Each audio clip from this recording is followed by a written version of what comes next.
On pense souvent par connaissance historique ou même par patriotisme que la France a des frontières inchangées et qu'elle n'est pas prête, selon certains, de baisser en territoire, de perdre des kilomètres carrés.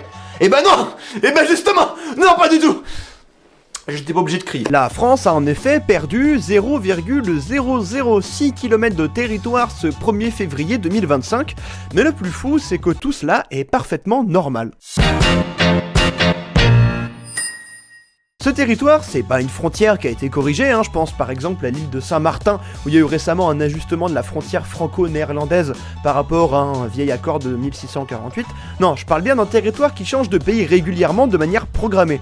Et en fait, plus largement, je parle d'un condominium. Mais what the fuck, le nom c'est genre un nom de métal précieux, enfin genre le truc il est radioactif.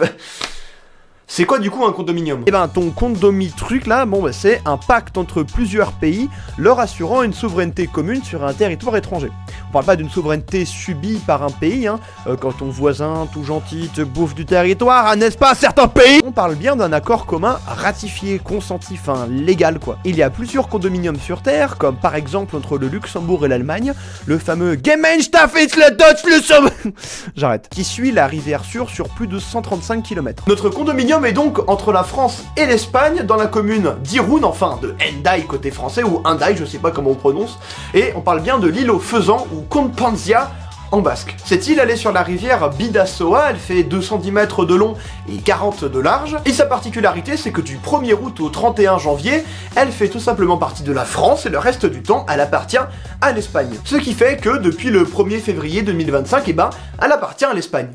Chelou, non? Eh bien ça, c'est dû à un accord. Jusqu'en 1659, l'île est revendiquée comme une possession par la ville de Fontarabie, cette commune là en face de Hendaye à son ouest. En 1659, pour la négociation du fameux traité des Pyrénées redéfinissant la frontière franco-espagnole, il a fallu se mettre en quête d'un lieu neutre sur lequel la France et l'Espagne puissent justifier de droits égaux.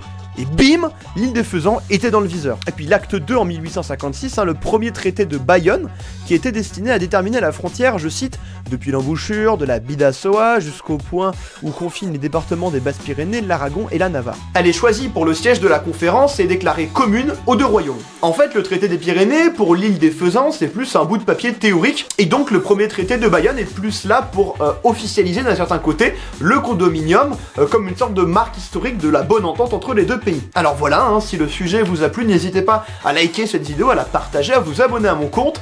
J'ai récemment traité hier en fait, tout simplement de la création d'un possible état en Europe, directement sur notre continent, un truc de fou. Donc si vous voulez la voir, c'est pareil, c'est la même durée, c'est le même format, donc si ça vous intéresse, allez voir. Moi je vous retrouve une prochaine fois, salut tout le monde.